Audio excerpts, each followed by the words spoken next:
Okay, hello. Welcome back again with me. So today I'm going to explain about connotation and denotation and analyze it in Nothing Gold Can Stay by Robert Frost. But first, let me introduce myself. My name is Astuti Dyah Kusuma Wardani, that I'm from the class 2019. So, what is connotation and denotation? I bet you already heard about it in your classroom or in your language learning.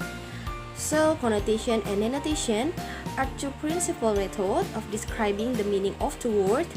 So, connotation is where the means it's implied. So, we need to suggest different association than its literal meaning. Also, denotation is the word if you or me look it up in the dictionary, the real meaning, the real definition that when we open the dictionary. Also, to make it easier, I'm going to give you the example of connotation and denotation. So we will use word Hollywood. In the connotation, Hollywood it connotates in a glitz, glamour, and celebrity. And in denotation, it's area of Los Angeles or worldwide known as the center of the American industry. Okay, I will give you the second example. We will use a word snake. So in connotation, snake is connotes maybe an evil or something dangerous or something bad. And in a denotation, snake it's mean any numerous scaly, lightless, or sometimes venomous reptile, and it's actually found in the most tropical and temperate region. So after I give you the example about the connotation and denotation, I hope that we can understand and we can find the differences between it. Okay, next I will give you the explanation about the level of interpretation of a word. So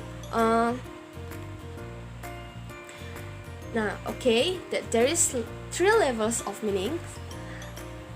First, it's what the speaker says. The second is what the speaker thinks he's saying, and the third is what the listener thinks that the speaker is saying. So if you still don't understand, I will give you the brief explanation that sometimes the meaning that explained or interpreted or suggested by the speaker, it might different from what the speaker actually said. So therefore, what we need is a cooperation. Cooperation is needed to be able to understand what the speaker means. Okay, next, there are three levels of interpretation of the word. First is literal meaning, the second is explicature, and the third is implicature. So what is the meaning or what is the explanation about the three literatures interpretation word? First, literal meaning is exactly what it say. Second, explicature is the literal meaning. It's an interpretation of an utterance, also using contextual information. Explicature is like we will get the information or the meaning from the word or the sentence as soon as we read it. And the implicature is a hidden meaning in a writing or conversation. So it's like implied meaning. We need to find out what the meaning of this, what the speaker or what the poetic or what the writer want to tell us, want to give us what they really want when we read their works. So both connotation, denotation, and three level of word or meaning are related to one another. Why? I will give you the reason. Like connotation is a figurative meaning, is a word that used in implicature where the meaning of the word or sentence is implied. So connotation is the word that usually we will found it in the implicature when we need to understand the entire writing and what the meaning of the word.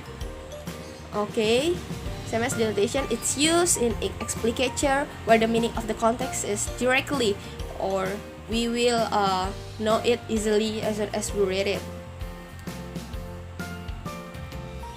Okay, as I told you in the first present, so there is we will analyze Nothing Gold Can Stay by Robert Frost. So Nothing Gold Can Stay is a short poem by Robert Frost, written in 1923, and it's published in the Yale Review in October of the year. So this is the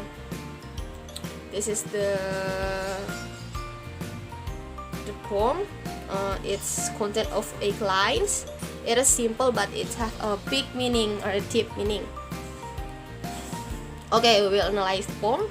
In the first line, there is a nature that it stands for human nature. It's a literal meaning.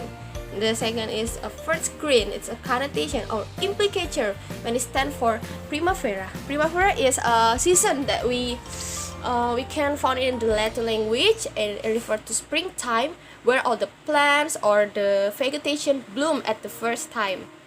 Gold, it stands for mean precious or treasures. Okay, in the second line, there's a hue that it's referring to impulse or strange. In the third line, there's an early leaf. Early leaf is stand for the first outcome of a plant, and flower is a river or mean about the innocent or inner beauty. In the fourth line, there is an hour. An hour is stand for time that it's mean that it will not last long. Okay, in the fifth line, there is a leaf subsides to leaf, where it's a connotation that it's the writer want to tell that time is always go on and never stop. And in the sixth line, there's an Eden. Eden is in the biblical. There's the place where Adam and Eve are places, and there is a lot of joy and happiness. So Eden is connotes joy and happiness, and sang is go under the deep sea and found darkness like lights, or it's mean like of joy. And in the seventh line, there's a dawn. It's a denotation or explicature that's mean the first light in the morning. So Robert Frost used nature that symbolize that all the good and beautiful things in life will eventually fade away.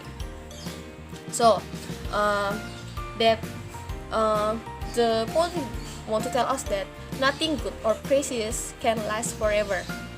So it's all for me. Thank you.